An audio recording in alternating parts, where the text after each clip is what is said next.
বন্ধুরা, আমরা সবাই জানি হনুমানজিকে ভক্তি আর শক্তির প্রতীক হিসেবে, কিন্তু জানেন কি শুধু ভারতেই নয়, দূর থাইল্যান্ডেও হনুমানজি অত্যন্ত জনপ্রিয়। আসুন জেনে নিই কেন থাইল্যান্ডে হনুমানজিকে এত শ্রদ্ধা করা হয় আর কিভাবে তিনি তাদের জাতীয় মহাকাব্যের জায়গা করে নিয়েছেন। থাইল্যান্ডের জাতীয় মহাকাব্যের নাম রামকিয়ান।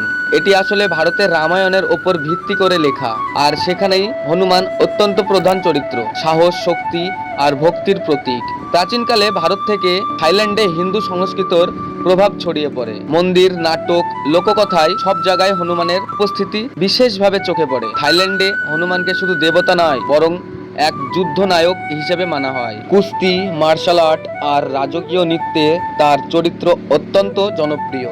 এছাড়াও বিশ্বাস করা হয় হনুমানের পুজোয় ভয়, অশুভ শক্তি আর দুর্ভাগ্য দূর হয়। তাই আজও অনেকেই থাইল্যান্ডের মানুষ তাকে রক্ষাকর্তা হিসেবে পূজা করেন। তাহলে দেখতেই পাচ্ছেন বন্ধুরা, হনুমানজি শুধু ভারতে নয়, থাইল্যান্ডের সংস্কৃতিতেও সমানভাবে শক্তি, সাহস আর ভক্তির প্রতীক। তো আমার প্রিয় দর্শক বন্ধুরা, আপনারা কি জানতেন থাইল্যান্ডে হনুমানজি এত জনপ্রিয়?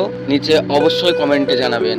আর ভিডিওটি ভালো লেগে থাকলে লাইক দিন, বন্ধুদের সাথে শেয়ার করুন। এমনই অজানা তথ্য পেতে চ্যানেলটিকে সাবস্ক্রাইব করতে ভুলবেন না।